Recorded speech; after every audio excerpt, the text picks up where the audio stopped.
Look, I need to tell you something. Something important. Something that will probably save your life, or at the very least, keep you from making the single dumbest mistake any species in this galaxy has ever made. My name is Vexar, and I am what you would call a historian. Well, I was a historian. Now I am more of a warning label, a cautionary tale with 3 eyes and mandibles. And trust me when I say this, because I was there. I watched it happen.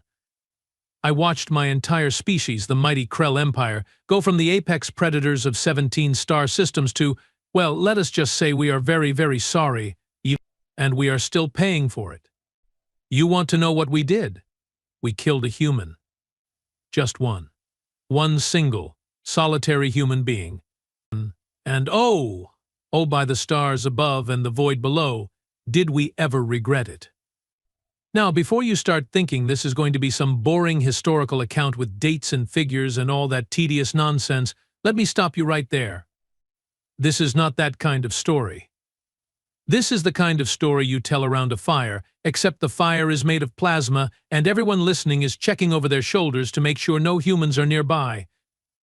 Because humans, my friend, humans are absolutely, positively, completely and utterly insane. But I am getting ahead of myself. Let me start at the beginning, back when we thought we were hot stuff, back when the Krell Empire controlled 17 systems and had never, not once, lost a territorial dispute. We were big, we were mean, we were covered in bio-armor that could withstand plasma fire, and we had claws that could tear through reinforced steel. We were, in our own humble opinion, the absolute top of the food chain. Then the humans showed up. They came in their little ships, all boxy and inefficient looking, held together with what appeared to be duct tape and prayers to gods that probably did not even exist. They smiled a lot, these humans showing all their tiny little teeth. They talked about trade, about friendship, about cooperation.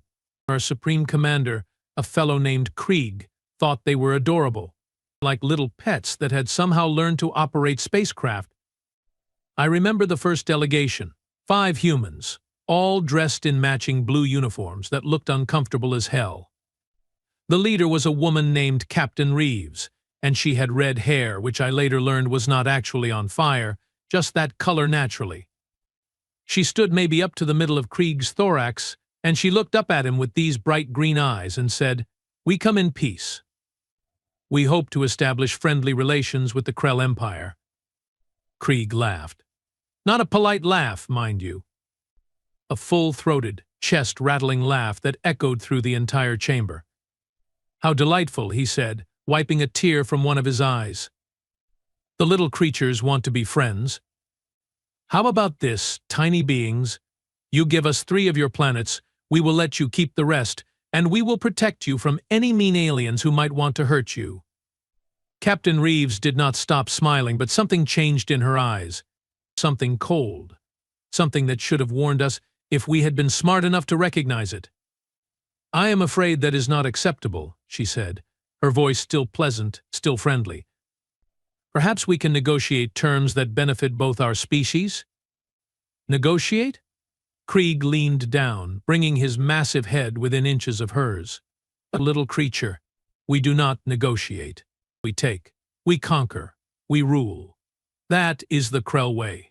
You have 3 solar cycles to evacuate the planets we have chosen, or we will evacuate them for you. Permanently." "Dee!" The human delegation left.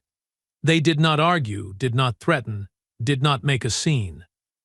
They just left, and I remember thinking as I watched them walk away, that they seemed very calm for a species that had just been threatened with extinction. Too calm. Unnaturally calm. The kind of calm you see right before a storm rips your settlement apart. 3 solar cycles passed. The humans did not evacuate. They did not even respond to our demands. So Krieg did what Krieg always did. He sent in the fleet. 200 warships, each one bristling with enough firepower to crack a planet's crust. The first expansion fleet, we called it the pride of the Krell military.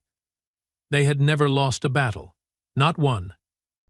They reached the first human colony, a little planet called Harmony Point, which was such a ridiculously optimistic name that we all made fun of it.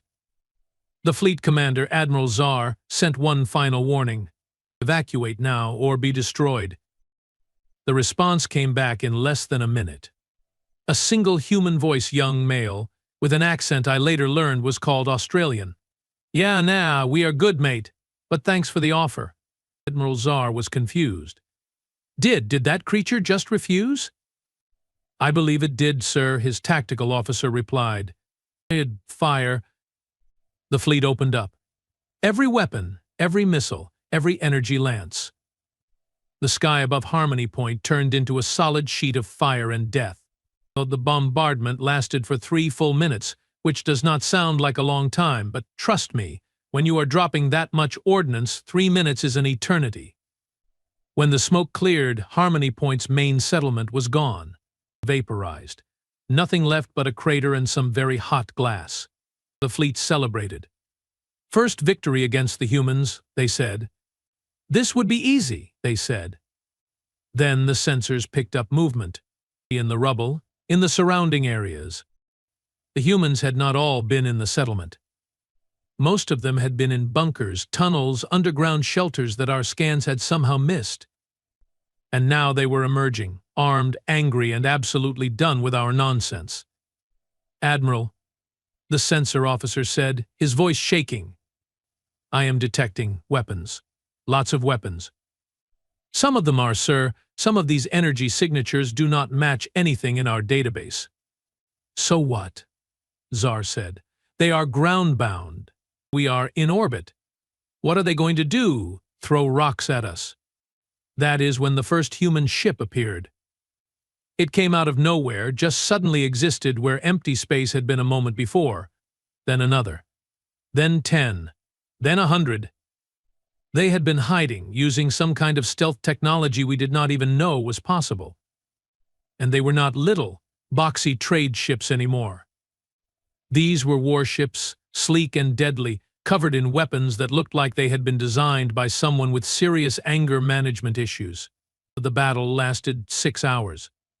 When it was over, the Krell First Expansion Fleet, the pride of our military, the fleet that had never lost a battle, was reduced to 17 ships. 17. Out of 200, and those 17 only survived because the humans let them go, with a message. "Go back to your Supreme Commander. Tell him this was his one warning. Leave us alone." Krieg was furious. Absolutely, apocalyptically furious. He ranted for 3 days straight about how no inferior species was going to humiliate the Krell Empire. He mobilized everything. Every ship, every soldier, every weapon in our arsenal. He was going to wipe out the humans personally, and anyone who got in his way would be dealt with harshly. But before he could launch his grand offensive, something else happened. Something that changed everything. Something that still gives me nightmares when I think about it. A human came to our homeworld. Just one. She arrived in a small, unarmed shuttle, broadcasting peaceful intentions on every frequency. She requested an audience with Supreme Commander Krieg. She said her name was Ambassador Emma Torres, and she wanted to discuss peace terms. We should have said no. We should have told her to turn around and leave. We should have recognized it for what it was, a test, a final chance to avoid catastrophe. But we did not. Krieg saw it as an opportunity, a chance to capture a human, to study them, to learn their weaknesses. Maybe even use her as a hostage to force their surrender. So we let her land. We let her walk into the Supreme Commander's palace, alone and unarmed. She was small, even for a human, with dark skin and darker eyes. She wore simple clothes, nothing fancy, nothing that indicated she thought she was walking into danger. She smiled at the guards as they escorted her in, thanked them politely, and even complimented one of them on his bio-armor. Krieg received her in the throne room, surrounded by his personal guard, 50 of the most elite warriors in the Empire. Each one could have killed her with a single blow. She had to know that. She had to understand how vulnerable she was. But she walked up to that throne like she owned the place, like she was the one in power, and she looked up at Krieg with those dark eyes and said, "Thank you for seeing me, Supreme Commander. I hope we can avoid further bloodshed." Krieg stared at her for a long moment. Then he laughed. "You hope to avoid bloodshed? You! After what your kind did to my fleet, I should kill you right now, little creature. I should tear you apart myself and send your pieces back to your people as a message." "You could do that," Ambassador Torres agreed, nodding pleasantly. "But then you would be making a mistake. A very, very large mistake." "Is that a threat?" "No, it is a fact. You see, Supreme Commander, we humans have a saying. Do not start a fight you cannot finish. You started this fight. We gave you a warning. You ignored it. Now, I am here to offer you one final chance to walk away. Take your forces, leave our territory, and we will consider this matter closed. No retribution, no revenge, no hunting you to the ends of the galaxy. Just walk away." Krieg leaned forward, and I could see the fury in all three of his eyes. "And if I refuse?" Ambassador Torres' smile never wavered. "Then we will finish it. And trust me when I say this, you do not want us to finish it. Because when humans finish something, we are very, very thorough. That was when Krieg made the decision that doomed our entire species." He stood up from his throne, all 12 feet of armored death and fury, and he raised one massive claw. "You dare threaten me? In my own palace? You are either the bravest creature I have ever met, or the most foolish." "Probably a bit of both," Torres admitted. Krieg struck. One swift movement, faster than most creatures his size should have been able to move. His claw went right through Ambassador Torres' chest, piercing her heart. She gasped, blood bubbling up from her lips, and looked down at the wound like she was mildly surprised. Then she looked back up at Krieg, and with her last breath she whispered, "You should not have done that." She died there on the floor of the throne room, her blood pooling on the ancient stones. Krieg wiped his claw clean and ordered her body disposed of. He seemed satisfied, like he had just swatted an annoying insect. "One less human to worry about," he said. We sent her body back to the humans in a container, along with a message. "This is what happens to those who threaten the Krell Empire. Surrender now, or share her fate." The humans did not respond immediately. For 3 days there was silence. Complete, total silence. No messages, no transmissions, no ship movements. It was eerie, like the entire species was holding its breath. Then, on the 4th day, everything changed. Every human colony, every human ship, every human installation went dark. Communication ceased. Trade stopped. It was like they had all just vanished. Our intelligence officers were baffled. Had they fled? Had they given up? Had we actually scared them into submission? We found out the answer 2 weeks later, when the human fleets arrived. Not one fleet, not two. Dozens, hundreds, more ships than we had thought the humans possessed. They came from everywhere, from systems we did not even know they had colonized.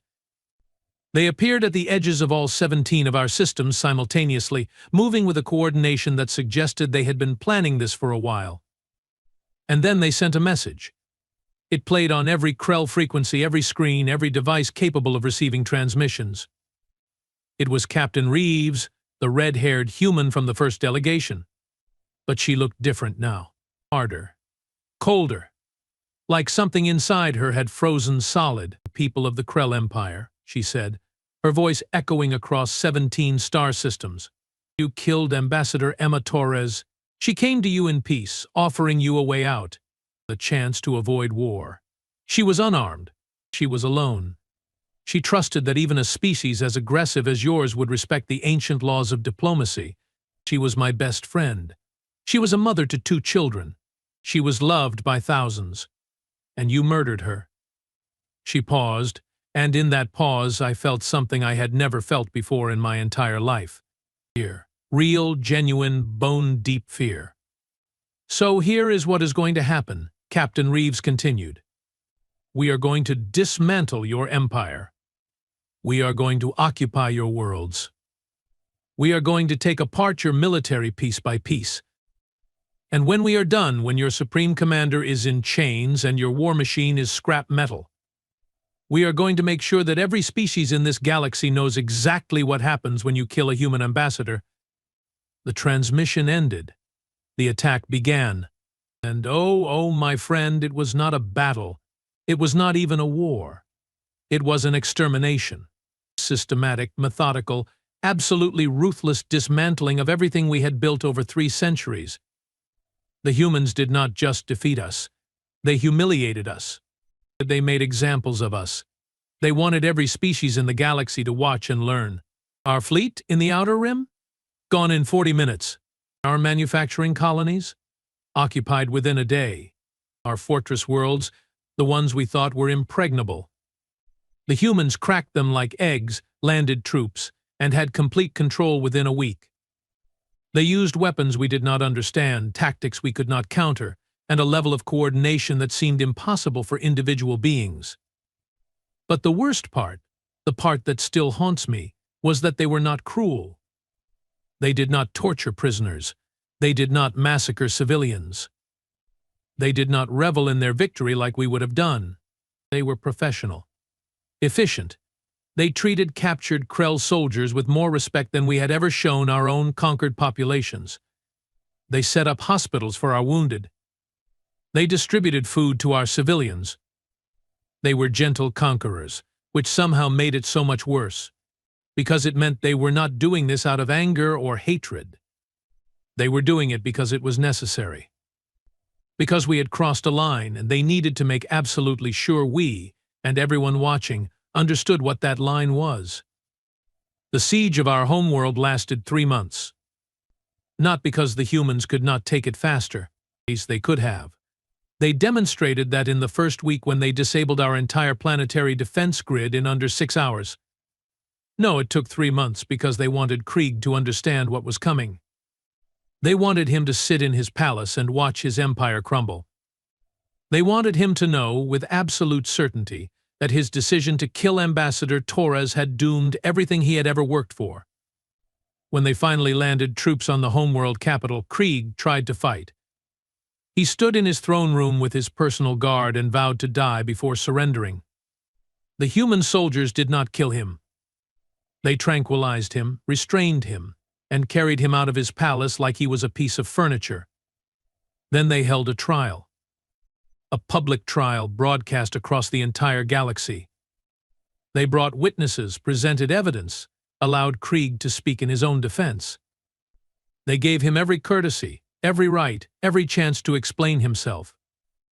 He was found guilty of war crimes, of murdering a diplomatic envoy, of violating the ancient codes that kept civilization from descending into total barbarism. The sentence was life imprisonment, to be served in a human facility where he would be treated humanely but never see freedom again. The Krell Empire was dissolved. Our 17 systems were placed under temporary human administration until we could prove we had established a peaceful government. Our military was reduced to a small defense force, barely enough to protect against pirates. Our war machines were destroyed, our weapons decommissioned, our mighty fleet reduced to a handful of patrol ships. And we accepted it. All of it. Because we had learned a very important lesson. A lesson that I am now passing on to you, whatever species you might be, whatever corner of the galaxy you inhabit. Listen carefully, because this might save your life someday. Humans are not the strongest species. They are not the fastest, not the toughest, not the smartest. They are average in almost every measurable way. But they have something that no other species has, something that makes them absolutely terrifying when provoked. They remember. They remember every slight, every insult, every injury. And when you harm one of them, you do not harm just that individual. You harm all of them. Every single human everywhere feels that loss, and they will come for you. Not in anger, not in hatred, but with a cold, calculated determination to make absolutely certain you never do it again. That is why we call it the Torres Doctrine now. Kill one human, face all humans. Harm a human diplomat, and you do not get a warning. You get a response. A proportional, overwhelming, utterly unstoppable response. So, when I tell you that we cursed our species by killing one human, I am not being dramatic. I am being accurate. Because even now, 50 years later, we are still recovering, still rebuilding, still living under the watchful eye of human peacekeepers who make sure we never, ever forget what we did. And you know what the really funny part is? The humans helped us rebuild. They invested resources, shared technology, trained our new government officials. They did not want to destroy us. They just wanted to make absolutely certain we understood the rules. Their rules.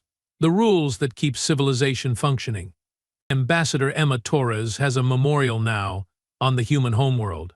I have seen it. They took me there as part of a cultural exchange program, a way for young Krell to understand why we must never repeat our ancestors' mistakes. It is a simple monument, just a stone pillar with her name and dates. But underneath, carved in letters visible from space, are the words she spoke with her dying breath. You should not have done that. Truer words have never been spoken. So where was I? Right. The memorial, the warning carved in stone, the absolute certainty that we had made the single worst decision in Krell history.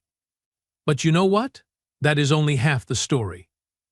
Because what happened during those 3 months of siege, what the humans did, how they did it, that is the part that really explains why every species in this sector now treats humans with the kind of respect usually reserved for gods or natural disasters. Let me tell you about Commander Oryx. He was, or rather had been, one of our finest military strategists. A brilliant tactician, decades of experience, 300 victories under his belt. When the humans attacked our fortress world of Carthon Prime, Krieg put Oryx in charge of the defense. 20,000 elite troops, orbital defense platforms, enough firepower to hold off an invasion force 10 times their size. The planet was a natural fortress, mountains and canyons that made landing zones nightmares, weather patterns that scrambled sensors. Oryx was confident. He sent a message to Krieg saying, and I quote, "The humans will break themselves against Carthon Prime like waves against stone." The human fleet arrived 3 days later. 50 ships, which seemed like nothing against Carthon's defenses. Oryx actually laughed when he saw the numbers. He opened a channel to the human commander, a man named Admiral Park, and offered him a chance to surrender. Turn back now, and we will let you leave with your lives. Stay, and we will destroy you. Admiral Park's response was polite, almost friendly. Commander Oryx, I appreciate the offer, but we are going to have to decline. Please evacuate all civilian areas and prepare your forces for combat. We will begin operations in 6 hours. 6 hours? Oryx thought it was a joke, a psychological tactic. No proper military gives their enemy time to prepare. But exactly 6 hours later, to the second, the human attack began. And it was not what anyone expected. The humans did not bombard the planet. They did not launch missiles or fire energy weapons. Instead, they dropped pods. Thousands of them, all over the planet, but not near any military installations. They landed in the mountains, in the canyons, in the remote areas where nobody was stationed. Oryx was confused. What are they doing? Those locations have no strategic value. His tactical officer checked the scans. Sir, the pods appear to be empty, no life signs, no energy signatures, just metal containers. Empty? That makes no sense. Send reconnaissance units to investigate. The recon units never made it back. Every single one vanished without a trace. No distress calls, no weapon fire, just gone, like they had been swallowed by the planet itself. Oryx sent more units. Same result. Larger units. Still nothing. It was like the mountains had come alive and were eating his soldiers. That is when the sabotage started. Power stations exploded, communication arrays went dark, supply depots caught fire. But nobody saw who was doing it. The humans were using some kind of infiltration technology, or tactics, or both, that made them essentially invisible. They were ghosts, moving through Krell defenses like they did not exist. Oryx pulled his forces back to the main fortress, consolidated his defenses, and prepared for a siege. He still had numerical superiority, still had the fortress walls, still had orbital support. The humans could not possibly take a fortified position with just infiltration tactics. They would have to come at him directly, and when they did, he would cut them down, except the humans did not come. They just waited. Days passed. Then weeks. Oryx's forces were trapped inside their own fortress, unable to venture out, unable to resupply from the planet's resources, completely cut off from everything beyond their walls. And slowly, methodically, the humans tightened the noose. They took the spaceport, they captured the orbital defense controls, they established a complete blockade, and still, Oryx never saw more than a handful of human soldiers at a time. On the 42nd day of the siege, Admiral Park sent another message. "Commander Oryx, you have fought well, but this is over. Your orbital support is gone. Your resupply is cut off. Your troops are exhausted. Surrender now, and we guarantee the safety of all military and civilian personnel. You have my word." Oryx wanted to refuse, wanted to fight to the last soldier, but he looked at his troops, saw the exhaustion, the fear, the understanding that they were beaten. He had lost 3/4 of his force without seeing more than a few dozen human soldiers. How? How had 50 ships and maybe a few thousand troops dismantled his entire defense?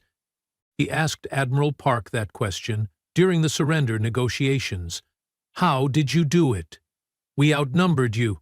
We had better positions. We had home advantage. How?" Admiral Park smiled. It was not a cruel smile, just tired. "Commander, we have been fighting wars on our own planet for thousands of years. Every type of terrain, every type of weather, every possible scenario. We have entire military doctrines built around asymmetric warfare, special operations, psychological tactics. You built your military to fight other big militaries in open space.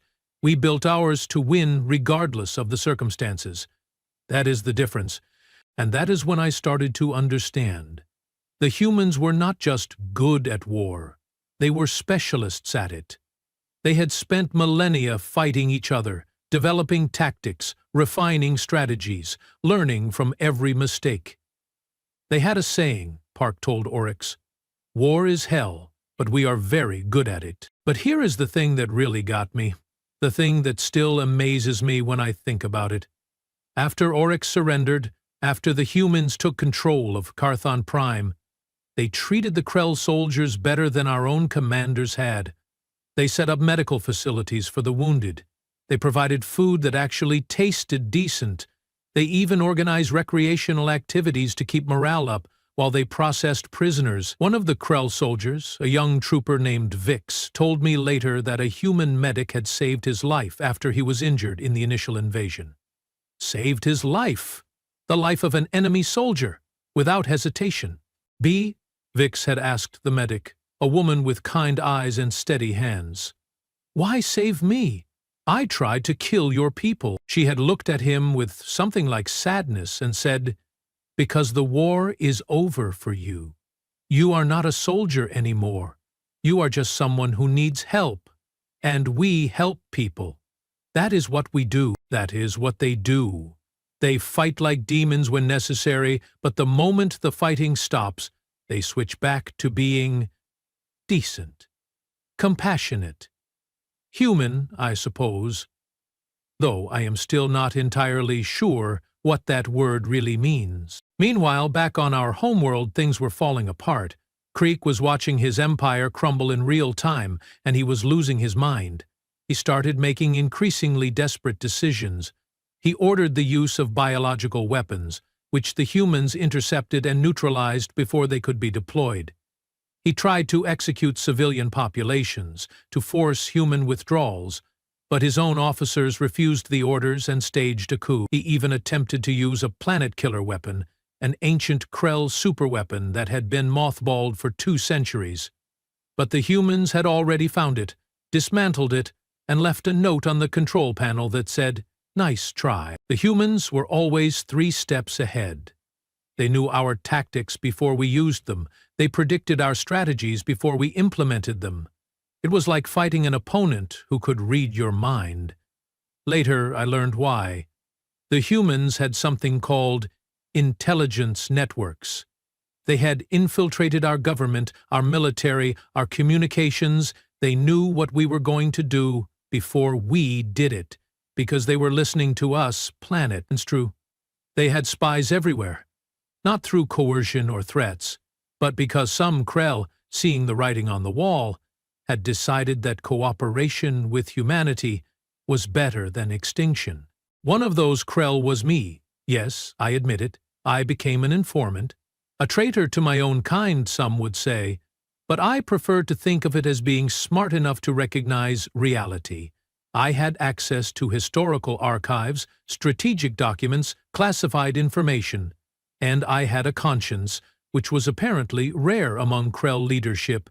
When a human intelligence officer named Agent Marcus approached me with an offer, I took it. Not because I was scared, though I absolutely was, but because I understood what would happen if we continued. Total war, mutual destruction, the end of everything we had built. "Help us minimize casualties," Marcus had said. He was a short man, barely came up to my secondary mandible, but he had this intensity that made him seem much larger. "Give us information that will help us end this quickly, with as few deaths as possible." Krell and human. "Where would you care about Krell deaths?" I had asked. "We killed your ambassador. We started this war. We are the enemy." Marcus had looked at me with an expression I could not quite read. "Because we are not monsters, Vexer. We are angry, yes. We are determined to win, absolutely. But we do not want genocide. We do not want to exterminate your species. We just want to make sure this never happens again. Help us do that. Help us save both our peoples." So, I did. I passed along information about fortress locations, about fleet movements, about Krieg's increasingly unhinged plans. Every piece of information I gave them saved lives. Krell lives mostly because it allowed the humans to strike precisely instead of broadly. And you know what? I do not regret it, not for a second, because by the time the war ended, the casualty count was in the thousands instead of the millions. Still too many, still tragic, but so much less than it could have been. The final assault on our homeworld was a masterpiece of military coordination.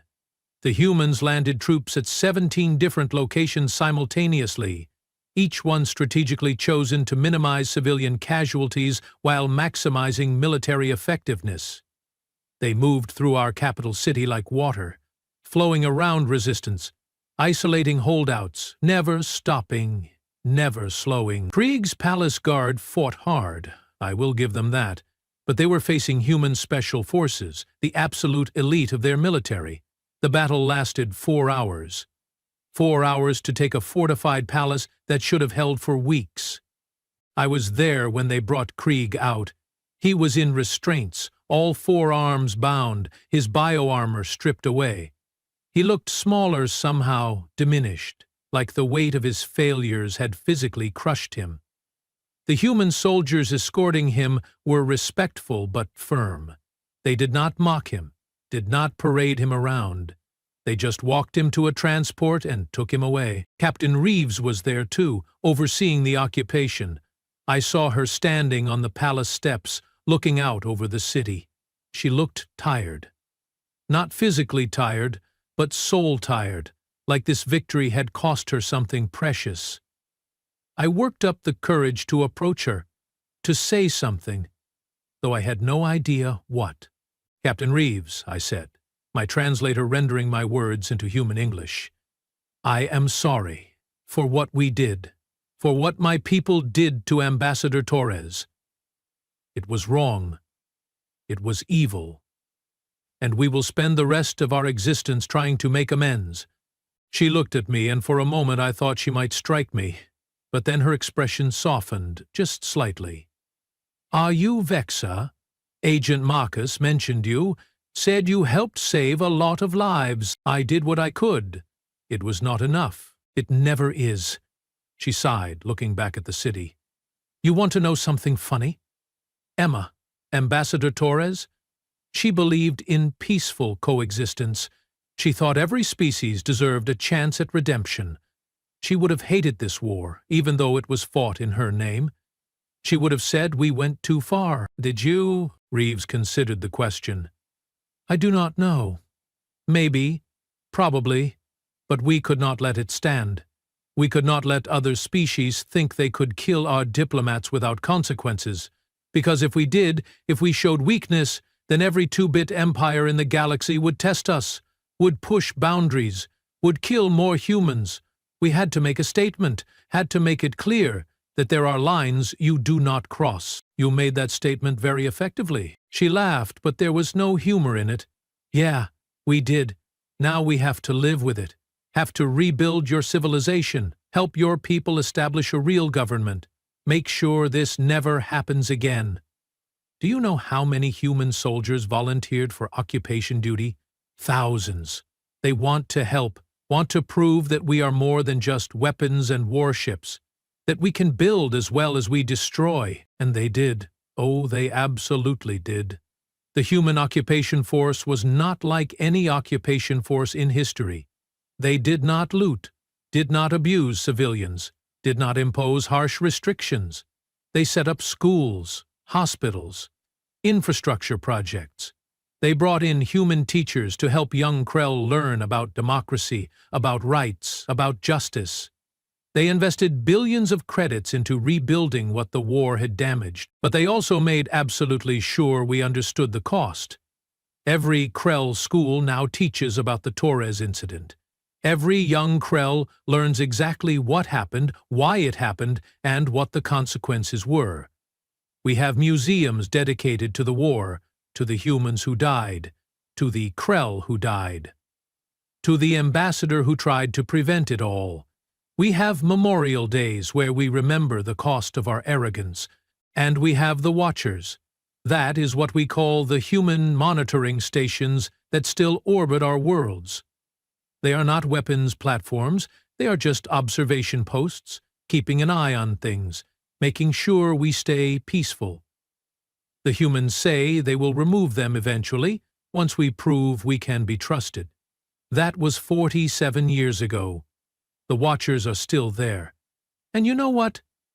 We do not mind, because we know what happens if we give humanity a reason to come back. But the thing is, the humans did not just change the Krell. They changed everyone. Every species in this sector and eventually across the galaxy learned about what happened to us. And they learned the lesson. Some species reached out to establish diplomatic relations with humanity, eager to prove they were friendly. Some avoided human space entirely, too scared to risk contact.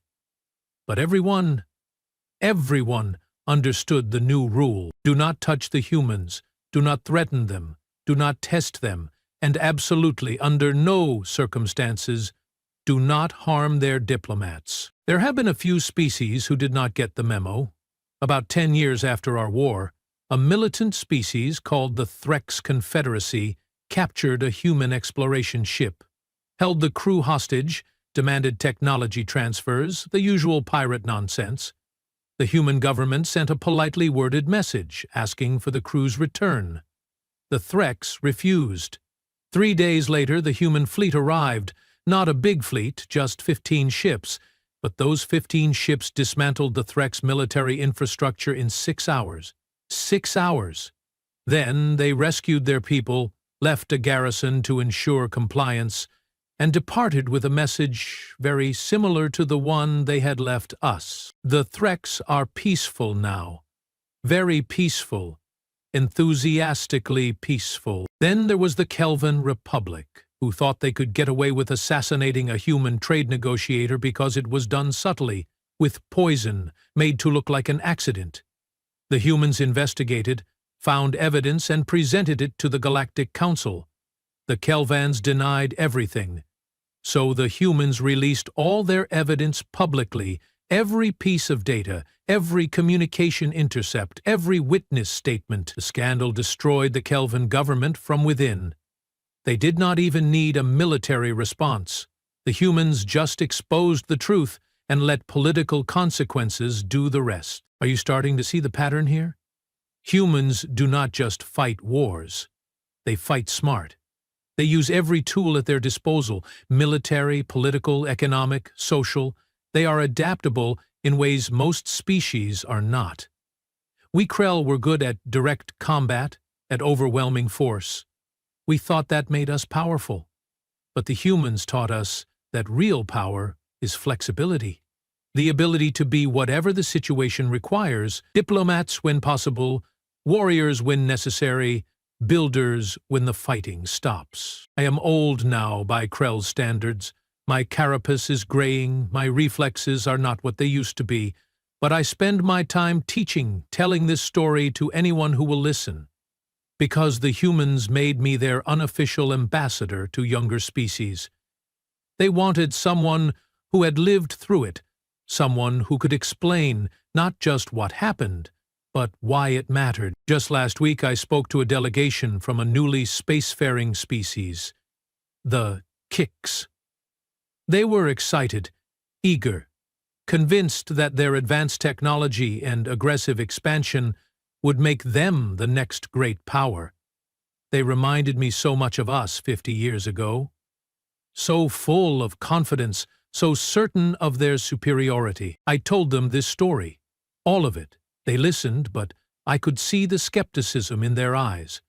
They thought I was exaggerating, that humans could not possibly be as formidable as I described. So I showed them the recordings, the battle footage, the surrender documents, the before and after images of our empire. I showed them Krieg's trial, showed them him breaking down as he realized what he had done. I showed them the memorial to Ambassador Torres, showed them the names of all the dead, human and Krell alike. And then I showed them the most important thing. I showed them footage of human children visiting a Krell school, playing with Krell younglings, laughing together. I showed them human doctors treating Krell patients. I showed them the joint construction projects, the cultural exchanges, the friendships that had formed in the aftermath of war. This, I told them, is what humans are capable of. They can destroy you utterly if you force them to. But they would rather build with you, rather learn from you, rather be friends. The choice is yours, but choose wisely. Because if you choose wrong, if you harm them, if you give them a reason to show their teeth, then you will learn what we learned, that humans are not just another species. They are the line in the sand, the boundary between civilization and chaos. And they will defend that line with everything they have. The Keeks delegation left quietly. They canceled their expansion plans the next day. They reached out to the Human Diplomatic Corps the day after that. Smart choice. So here we are, 50 years after the Torres incident, and the galaxy is more peaceful than it has been in centuries. Not because everyone loves each other, but because everyone understands the consequences of breaking the rules. The humans did not conquer the galaxy. They did not need to. They just made it very, very clear what would happen to anyone who tried to drag civilization back into barbarism. And us? The Krell? We are still here, still rebuilding, still learning. We have a democracy now, real elections, peaceful transfers of power. We have trade agreements with 17 species, including humanity. We have cultural festivals, educational exchanges, even Krell serving in mixed-species crews on exploration vessels. We are not what we were, and that is a good thing. What we were nearly got us exterminated. Sometimes, late at night, I think about Ambassador Torres, about how she walked into that throne room knowing she might die, about how she offered us peace right up until her last breath, about how her death became the catalyst for everything that followed. She did not want a war, did not want her name carved in stone as a warning. She just wanted to help, to build bridges, to make the universe a little better. But her death did something important. It drew a line. It established a rule that has kept the peace for half a century. It taught every species in the galaxy that some things are sacred, that diplomats are protected, that envoys must be respected, that there are consequences for violating the basic rules of civilization. Was it worth it? The war, the deaths, the destruction? I do not know. I am not wise enough to make that judgment. But I do know this. Before the Torres incident, the galaxy was a chaotic mess of competing empires, constant warfare, endless cycles of conquest and rebellion. After the Torres incident, we have structure, rules, consequences, peace, or at least the threat of overwhelming force if peace is broken. The humans did not set out to be the galactic police. They just wanted to be left alone, to explore, to trade, to make friends. But we forced their hand. We made them show their teeth. And now everyone knows those teeth are there, hidden behind the smiles and the friendly overtures and the diplomatic pleasantries. So, here is my final warning, my ultimate piece of advice, the thing I want you to remember above all else. If you ever encounter humans, treat them with respect. Honor their diplomats. Keep your agreements. Play by the rules. Because humans, for all their friendliness and flexibility and willingness to cooperate, have one absolute non-negotiable principle. You kill one of theirs, and they will make you regret it.